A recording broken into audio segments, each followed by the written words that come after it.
تمام غزوات جو روح پذیر ہوئے، اور اسلام میں ایک غزوات کی عظیم الشان تاریخ موجود ہے، سب غزوات اور تمام جنگوں کی بنیاد اور مقصد ایک ہی تھا کہ قوم تو ایک تھی، زبان بھی ایک، نسل بھی ایک، رنگ بھی ایک، قبیلہ بھی ایک، ان سب چیزوں میں تو مشترک، خطہ بھی ایک، رہنے کے لیے وطن اور زمین بھی ایک، لیکن جنگ کا مقصد کیا تھا؟ ان کا نظریہ کچھ اور، پیارے مصطفیٰ کے غلاموں کا نظریہ کچھ اور۔ آپ سمجھ رہے ہو؟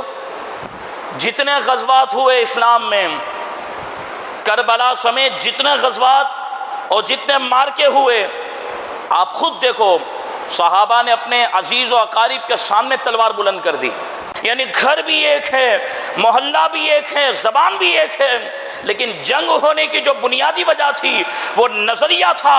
سرکار دو عالم علیہ الصلوۃ والسلام نے جو نظریہ پیش کیا تھا وہ نظریہ تھا جو عرش سے رب العالمین نے نازل فرمایا تھا، اور سامنے جو دشمنان اسلام تھے ان کا نظریہ اسلام کے خلاف تھا، خدا کی مرضی کے خلاف تھا، اس لیے تمام جنگیں روح پذیر ہوئی۔ تو آج انسانیت کی باتیں کرنے والے اور آج صرف وطن کی بات کر کے تمام معاملات کو ختم کرنے والے اس طرف غور کریں کہ ایک وطن ہونے کی وجہ سے، ایک قوم ہونے کی وجہ سے، ایک زبان ہونے کی وجہ سے، ایک نسل ہونے کی وجہ سے اتفاق نہیں ہوگا۔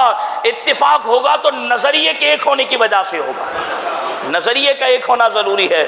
10 لاکھ مسلمانوں نے اپنی جان کا نذرانہ پیش کیا، 2 کروڑ مسلمانوں نے ہندوستان سے ملک پاکستان کی طرف ہجرت فرمائی، اور کس طریقے سے تاریخ گواہ ہے، آپ کو پتا ہے کہ کتنی مائیں بہنوں نے اپنی عزتوں کی قربانیاں دیں، کیا کیا ان پر ظلم و ستم ڈھائے گئے، لیکن ان کا مقصد ایک تھا کہ ہم ایسا وطن حاصل کرنے میں کامیاب ہوں کہ جو رب العالمین کے محبوب علیہ الصلوۃ والسلام نے پاکیزہ سوچ اور نظریہ دیا ہے، ہم اپنے علیحدہ وطن کے اندر اسی سوچ کے مطابق، اسی نظریے کے مطابق اور اسی مدینے والے مصطفیٰ کی دی ہوئی تعلیم کے مطابق ہم زندگی بسر کرنے میں کامیاب ہو جائیں۔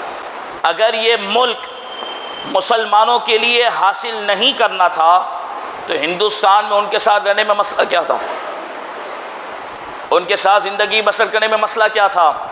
لیکن ہمارے اکابر، اور یہ آپ سب دیکھ سکتے ہیں، علماء اہل سنت ہی کی یہ کاوشوں اور کوششوں کا نتیجہ ہوا، اور کئی سال علماء اہل سنت نے تحریک چلائی جس کے نتیجے میں یہ شعور بیدار ہوا کہ بھائی ایک ساتھ رہنے سے اور ایک وطن ہونے سے آپ زندگی اچھی بسر نہیں کر سکتے، بلکہ بدر کی طرف اگر نظر رکھو تو بدر سے لے کر تمام غزوات میں رسول اللہ علیہ الصلوۃ والسلام اور آپ کے صحابہ نے جو قربانیاں پیش کی، ایک ہی سبب تھا، نظریہ حاصل کرنا تھا کہ ہم جس نظریے کو ماننے والے ہیں، جس قوم کے ساتھ ہم اٹھتے بیٹھتے ہیں، ان کا اس نظریے سے کوئی تعلق نہیں، لہٰذا ہم ایسی اسٹیٹ بنائیں، ایسی ریاست ماری سے وجود میں لے کر آئیں کہ جس میں نظریہ بھی ہمارا ہو، اور اگر سکہ چلے تو آمینہ کے لال کا سکہ چلے۔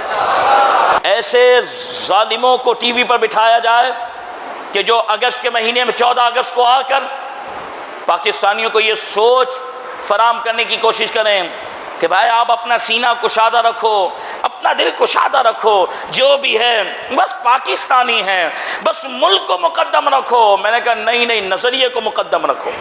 نظریہ ہے تو ملک ہے، اگر آپ کا نظریہ نہیں تو اس ملک کو حاصل کرنے کا فائدہ کیا ہے؟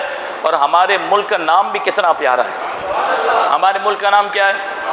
پاکستان۔ کیا نام ہے یہ؟ پاکستان یہ 2 لفظوں سے مرکب ہے، پاک الگ ہے، ستان الگ ہے۔ پاک الگ ہے، ستان الگ ہے۔ پاک کا مطلب جو پاک لوگ ہیں ان کو کہتے ہیں، اور ستان کہتے ہیں جگہ کو۔ پاکستان کا مطلب پاک لوگوں کے رہنے کی جگہ، جو اس میں ناپاک کا کام کیا ہے؟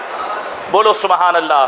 بات سمجھ لو، یہ مذہب کے نام پر نہیں بنا، یہ اسلام کے نام پر۔ میں نے کہا ظالموں، جو پاکستان کا نام ہے یہی اس کے حصول کا اور اس کے وجود میں آنے کا مقصد بتا رہا ہے کہ اس کا نام کوئی اور نام نہیں ہے، اس کا نام کسی قوم کی زبان پر نہیں، اس کا نام پاکستان ہے، جو اس کے مقصد کی طرف دلالت کر رہا ہے کہ پاکستان وہ مبارک زمین ہے جس میں مصطفیٰ کے غلام رہیں گے۔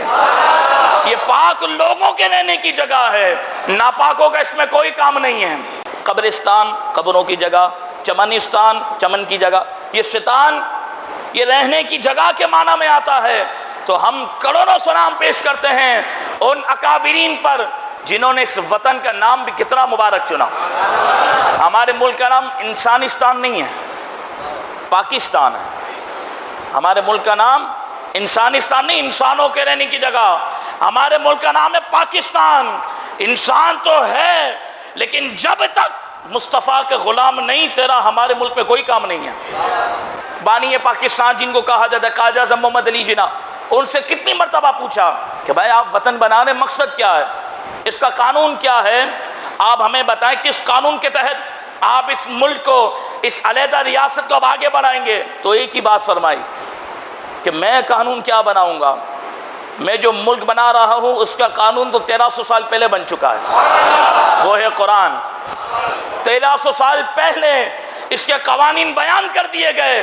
میں نے کہا جب بانی پاکستان نے، علماء اہل سنت نے اور لاکھوں مسلمانوں نے اپنی جان کا نذرانہ پیش کر کے مقصد ایک تھا کہ ہم ایسی ریاست، ایسی اسٹیٹ حاصل کریں کہ جس کے نتیجے میں ہم اللہ تبارک و تعالیٰ کے دین کی، قرآن مجید فرقان حمید کے احکامات کی پابندی کر سکیں، اور ہمارے ملک کے اندر برٹش قانون نہیں چلے گا، ہمارے ملک میں اوباما کی بات نہیں سنی جائے گی، ہمارے ملک میں اگر سنی جائے گی تو مدینے والے مصطفیٰ کی بات سنی جائے گی۔ یہ ہے مقصد مسلمانوں۔